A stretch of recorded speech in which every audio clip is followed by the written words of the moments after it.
ఈ లోకమునకు వచ్చును అని దేవుని వాక్యము సెలవిస్తుంది. సమూయేలు మొదటి గ్రంథం 3వ అధ్యాయం 14వ వచనం. నేను త్వరగా ముగిస్తాను.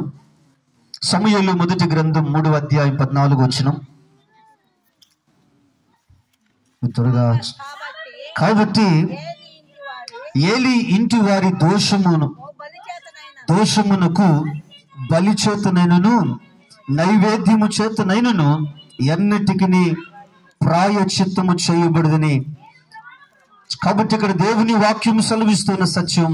మరి ఇక్కడ ఏలి ఇంటి వారి దోషమునకు బలి చేతనైనను నైవేద్యము చేతనైన ఎన్నటికి ప్రాయశ్చిత్తము చేయబడదు. మరి ఇక్కడ నా ప్రియ సంఘము గమనించుదాం. మనమందరము కూడా బైబిల్ గ్రంథము సెలవిస్తుంది. రోమా పత్రిక 3వ అధ్యాయం 23వ వచనములో ఏ భేదమును లేదు, అందరూ పాపము చేసి దేవుడు అనుగ్రహించు మహిమను పొందలేక పోవచ్చున్నారు. కాబట్టి ఏ భేదము లేదు. ఆ జాతని ఈ జాతని, ఆ కులమని ఈ కులమని, ఎదుగు ఆ భాషని ఈ భాషని, ఆ దేశమని ఈ దేశమని, వీరు తెలుగు వారని, లేకపోతే వీరు ఎదుగో మరి శ్వేత జాతీయులని, లేకపోతే నల్లవారు, ఏది కూడా భేదము లేదు. అందరూ పాపులే అని దేవుని వాక్యము సెలవిస్తుంది. జన్మ పాపం మనలో ఉంది, కర్మ పాపం మనలో ఉంది. మరి ఇక్కడ యేసుక్రీస్తు ప్రభులు వారు కదా. మరి ఇక్కడ ఆయన కర్మ పాపములు, జన్మ పాపములు ఉన్న మనలను ఆయన రక్షించుటకు ఆయన లోకంలోకి వచ్చాడు. ప్లేరా కాబట్టి సంఘము గమనించుదాం. దేవుని వాక్యము సెలవిస్తుంది. ఈ రోజున మానవుడు ఈ పాపమునకు నిష్కృతి చేసుకోవటానికి ఈ రోజున ఏదో తాను చేసినటువంటి పాపం మరి పోయి పుణ్యం మూటగట్టుకోవాలని ఈరోజు ఎన్నో దానములు ధర్మములు ఎన్నో మరి ఈరోజు చేస్తూ ఉన్నాం. మరి ఇక్కడ కారణం ఏంటో తెలుసా?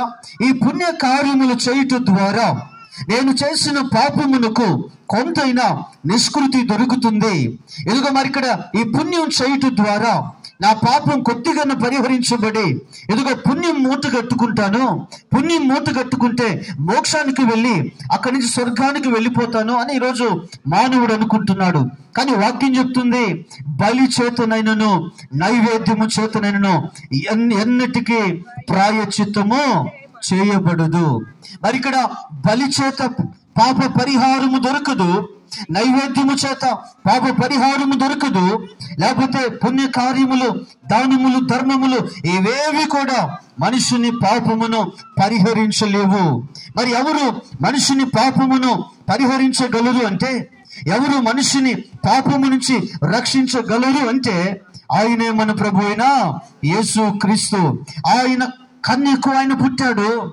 ఆయన పుట్టుకలో పాపము లేదు, ఆయన జీవితంలో పాపము లేదు. 33.5 సంవత్సరం ఆయన మనిషి కుమారుడుగా బ్రతికాడు. ప్లేరా యేసయ్య ఛాలెంజ్ చేస్తున్నాడు, నాలో పాపం ఉన్నదని మీరు ఎవడు స్థాపించగలడు. ఈ రోజు కూడా ఆ ఛాలెంజ్ అలాగే ఉంది. కారణం ఏంటో తెలుసా? యేసయ్య ఆయన పవిత్రుడు, ఆయన నిర్దోషి, ఆయన నిష్కల్మషుడు. ఆయన పాపులతో ఉన్నప్పటికీ కూడా ఆయన ప్రత్యేకముగా ఉన్న దేవుడు అనే సమయంలో మీ గమనానికి నేను తీసుకుని వస్తూ ఉన్నా. మరి ఈ పాపం పోవాలంటే ఎలా? ఈ పాపమునకు మరి ఎలా? మరి ఈరోజు ఒకవేళ ఆ ప్రశ్నలో ఉంటే దేవుని వాక్యము సెలవిస్తున్న మాట యోహాను మొదటి పత్రిక 1వ అధ్యాయము 9వ వచనం చెప్తున్న మాట, మరి నీవు ఏలయనగా నీ పాపమును ఒప్పుకొని ఎడల ఆయన నమ్మదగిన వాడు, ఆయన నీతిమంతుడు, సమస్త దుర్నీతి నుండి నిన్ను పవిత్రపరుచును. డబ్బు సంఘము గమనించుదాం. ఈ రాత్రి ఈ రక్షణ నీకు కావాలంటే, మరి ఇక్కడ ఈ పాపము నుంచి ఈ విమోచన నీకు కావాలంటే, మరి ఈ రక్షణ భాగ్యం ఈ రాత్రి నీకు కావాలంటే, ఈ రాత్రి నువ్వు చేయవలసింది ఒక్కటే. నీవున్న చోట నువ్వు ఎక్కడున్నా సరే, నీవున్న చోట ఒక్క మాట చెప్పగలిగితే చాలు. నీ డబ్బు దేవునికి అవసరం లేదు, నీ దానము దేవునికి అవసరం లేదు, నీ ధర్మము దేవునికి అవసరం లేదు. నీ నుంచి దేవుడు ఏది కూడా ఆశించడం లేదు. ఆయన ఆశించేది ఏదైనా ఉంది అంటే ఒక్కటే.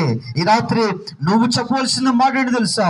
అయ్యా, నాలో జన్మ పాపం ఉంది, నాలో కర్మ పాపం ఉంది, అయ్యా నేను పాపిని, నా పాపాన్ని ఒప్పుకుంటున్నాను, నా పాపాన్ని విడిచిపెడుతున్నాను, నా పాపమును అంగీకరిస్తున్నాను, ఒక మాటను చెప్పగలిగితే ఇప్పుడే యేసుక్రీస్తు ప్రభులు వారు, ఆయన నమ్మదగిన వాడు, సమస్త దుర్నీతి నుంచి ఆయన నిన్ను పవిత్రపరచును అని దేవుని వాక్యము సెలవిస్తుంది.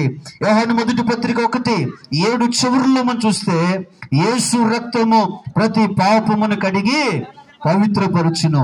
యేసు రక్తము ప్రతి పాపమును కడిగి పవిత్రపరచును. కాబట్టి సంఘము గమనించుదాం. కాబట్టి ఇక్కడ వేదాలు చెప్తున్నాయి, అనేకమని చెప్తున్న మాట ఏంటి తెలుసా? సర్వ పాప పరిహారం రక్త ప్రోక్షణం అవశ్యం, తద్రక్తం పుణ్యాత్మానం, మరి ఆ బలియాగం అని దేవుని వాక్యము సెలవిస్తుంది.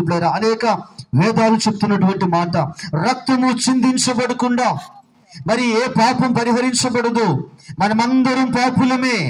రక్తము చిందించబడకపోతే పాపం పరిహరించబడదు. ఏ రక్తం? కోడెల రక్తమా లేకపోతే జంతువు రక్తమా?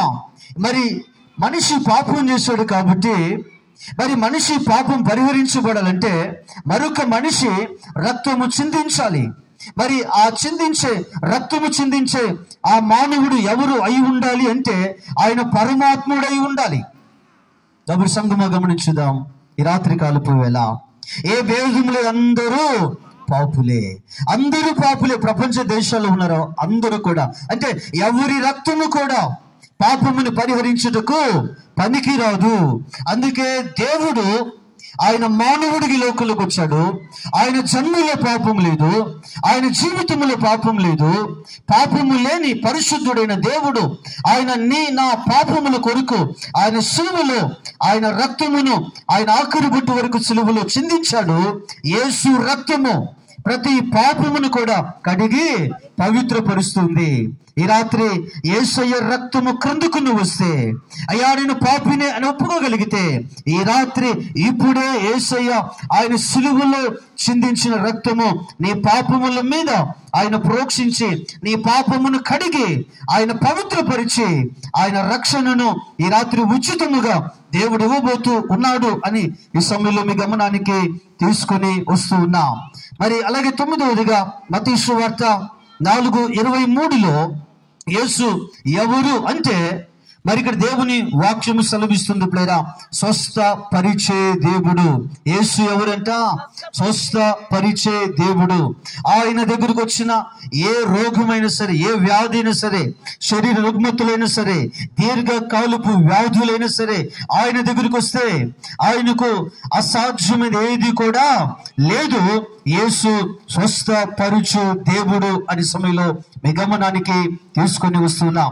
10వదిగా లూకా 24:5లో యేసుక్రీస్తు ప్రభులు వారు ఆయన పునరుత్థానుడు. ఎవరంటే యేసు ఆయన పునరుత్థానుడు. యేసు ప్రభు ఎవరంట అండి? నిద్ర వస్తుందే, ఆకలేస్తుంది. ఆయన పునరుత్థానుడు. అప్పుడు సంఘమ గమనించుదాం. ఈ రాత్రి కాలపు వేళ అపోస్తలులు ఒక మాట అంటారు, యేసు ప్రభులు వారు ఆయన తిరిగి ఆయన సమాధుల నుండి ఆయన లేచి ఉండకపోతే మా ప్రకటన వ్యర్థము, మీ విశ్వాసము వ్యర్థము. అంటే యేసు ప్రభులు వారు పునరుత్థానుడు కాకపోతే యేసు ప్రభులు వారు కూడా ఎవరో తెలుసా? అందరిలో ఆయన కూడా ఒకడే. క్రైస్తవ్యుకేమి మరి ఆ ప్రత్యేకత ఏది లేదు. కానీ యేసు ప్రభులు వారు ఎవరు తెలుసా? ఆయన పునరుత్థానుడు. ఆయన మన కొరకు సిలువలో మరణించాడు, ఆయన సమాధి చేయబడ్డాడు, ఆయన 3వ దినమున తిరిగి ఆయన మృత్యుంజయుడై ఆయన మరణపు ముళ్ళును విరిచి ఆయన పునరుత్థానుడై ఆయన లేచాడు. ఒక రోజున పాశ్చాత్య దేశాల్లో మరి మన భారతదేశ 2వ రాష్ట్రపతి అయినటువంటి సర్వేపల్లి రాధాకృష్ణన్ గారికి అక్కడ మరి ఆ తెల్లవారి మధ్యలో ఉపన్యసించే ఒక అవకాశం ఆయనకు వచ్చింది. మరి సర్వేపల్లి రాధాకృష్ణన్ గారు ఆ పాశ్చాత్య దేశాల్లో ఉన్న క్రైస్తవులను ఉద్దేశించి ఆయన తన ఉపన్యాసాన్ని ప్రారంభిస్తూ ఆయన ఇలా చెప్తూ ఉన్నాడు. ఏమని చెప్తున్నాడు తెలుసా? మరి ఇక్కడ క్రైస్తవులు మాత్రమే చెప్పుకోగలిగింది, క్రైస్తవులకు తప్ప మరి ఎవరు కూడా చెప్పలేనిది, చెప్పటానికి లేనిది ఏదైనా ఉంది అంటే మీ దేవుడు పునరుత్థానుడు. మీ దేవుడు ఎవరంట? పునరుత్థానుడు. డబ్బు సంఘం గమనించుదాం. ఈ దినం ఒకసారి ఆలోచన చేద్దాం లేరా. యేసు ప్రభులు వారు ఆయన పునరుద్ధానుడు. చాలా మంది మరణించారు, కానీ ఎవరు కూడా తిరిగి లేవలేదు. కానీ యేసు ప్రభులు వారు ఉంచిన సమాధి ఏ సమాధో తెలుసా? ఖాళీ సమాధి, ఖాళీ సమాధి. నా ప్రియ సంఘమా, ఈరోజు ఒకసారి ఆలోచన చివరి ఒక మాట, యోహాను సువార్త 14:6 యేసు క్రీస్తు ప్రభు వారు అంటున్నాడు, నేనే మార్గమును సత్యమును జీవమును, నా ద్వారానే తప్ప ఎవడును తండ్రి వద్దకు రాడు. యేసు క్రీస్తు ప్రభు వారు చెప్తున్నటువంటి మాట ఏంటో తెలుసా? నేనే మార్గము. యేసు ప్రభులు వారు నేను కూడా మార్గము అంటే మరొకరిని మనం మరి ఆ దేవుడుగా లేకపోతే ఇంకొకటి మనం చేయవచ్చు. కానీ యేసు ప్రభు వారు అంటున్న మాట తెలుసా? నేనే అంటున్నాడు ప్లేరా అండి. ఎవరంట? నేనే. మరి ఒకవేళ మీకు తండ్రులు ఎంతమంది అంటే పక్కన ఇంకొకరుండి నేను కూడా అంటే అది బాగుండదు. అప్పుడు సంఘమా గమనించుదాం, దేవుడు అనే వ్యక్తి ఎప్పుడు కూడా ఒక్కరే, ఆయనే ప్రభు అయిన యేసు క్రీస్తు. యేసు అంటున్నాడు నేనే మార్గం. అప్పుడు సంఘమా ఎక్కడికి మార్గం అంటే పరలోకమునకు, మోక్షములోనికి, స్వర్గములోనికి. ఎవరు మార్గం అంటే యేసు క్రీస్తు ప్రభులు వారే. యేసు క్రీస్తు ప్రభులు వారి ద్వారా తప్ప ఇక ఎవరు కూడా మోక్షానికి వెళ్ళలేరు అనే సమయంలో మీ గమనానికి తీసుకుని వస్తున్నా. చాలా మంది మీరు ఎందుకు యేసు ప్రభు నమ్ముకున్నారంటే చాలా భిన్నమైనటువంటి సమాధానాలు చెప్తున్నారు.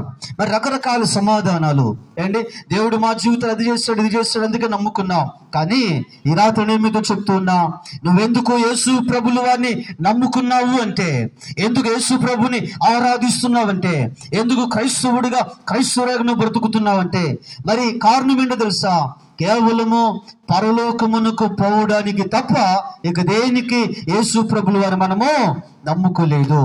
యేసు ప్రభులు వారి ద్వారా తప్ప పరలోకానికి ఇక వేరే మార్గము లేదు అనే సమయంలో మీ గమనానికి తీసుకొని వస్తున్నా. ఒక 2 విషయాలు మీతో చెప్పి నేను ముగిస్తాను. అప్పుడు సంగమా, మరి బ్రాహ్మణ కులంలో నుంచి మరి యేసు ప్రభులు వారు నమ్ముకున్న ఆర్ఆర్కే మూర్తి గారు చెప్తున్నటువంటి మాటలు ప్లేరా. మరి ఆయన యేసు ప్రభులు వారు నమ్ముకున్నారు. ఆయన రేడియోలో మొదటిగా ఆయన వర్తమానికులుగా ఉన్నారు. మరి ఆయన అడిగారు, ఇలా ప్రశ్నించారు, మీరు అగ్రకులమైన బ్రాహ్మణ కులములు మీరు పుట్టారు, మరి నిష్ఠ కలిగిన బ్రాహ్మణులు కదా, మీరెందుకు మరి ఈ నిమ్న జాతుల మరి దేవుణ్ణి ఎందుకు మీరు నమ్ముకున్నారు? మరి ఒకవేళ మీ దేవుణ్ణి లేకపోతే హైందవ్యాన్ని మీరు ఎందుకు వదిలిపెట్టారు? ఒకవేళ హైందవ్యంలో మీకు ఏదైనా నచ్చనిది ఏదైనా ఉంటే మీరు దాన్ని మార్చవచ్చు కదా అని ఆర్ఆర్కే మూర్తి గారిని అడిగినప్పుడు ఆర్ఆర్కే మూర్తి గారు వారితో చెప్పిన మాట, నేను మార్చగలిగిన అది నాకొద్దు, నన్ను మార్చగలిగిన యేసు నాకు కావాలి. డబ్బు సంఘం ఈ రాత్రి అనేక మందిని మార్చినది యేసు క్రీస్తు ప్రభులు వారు. మరి సర్వేపల్లి రాధాకృష్ణన్ గారు అంటారు, నాకు తెలిసిన ఒక గురువు ఉన్నాడు, ఆయనే ప్రభు అయిన యేసు క్రీస్తు అంటున్నాడు. స్వామి వివేకానంద హైందవ పితామహుడు, ఆయన ఒక మాట అంటున్నాడు, ఒకవేళ యేసు ప్రభులు వారు జీవించిన కాలంలోకి వెళ్ళి జీవించి ఉంటే నా గుండెల్లో ప్రవహించే రక్తమును ఆయన పాదములను పోసి ఆయన పాదాలు కడిగేవాడిని. డబ్బు సంగమా, ఇంకా ఒకవేళ యేసు ప్రభుల వారి గురించి ఇంకా భిన్నమైన అభిప్రాయాలు నీకుంటే ఈ రాత్రి పరిశుద్ధాత్మ దేవుడినితో మాట్లాడాడు. డబ్బు సంగమా, యేసు ఎవరు అని రాత్రి మనం నేర్చుకున్నాం. కాబట్టి రాత్రి యేసు ప్రభువాన్ని గురించిన ఎరుక నువ్వు కలిగి ఈ రాత్రి యేసు ప్రభులు వారిని మరణము వరకు నమ్మకంగా ఆయన ఆరాధిస్తూ ముందుకు సాగాలి అని ఈ కొద్ది మాట చెప్పి ముగిస్తూ ఉన్నా. దేవుడు ఈ మాటలు మన వినికిడిలో దీవించును గాక. ఆమేన్. చిన్న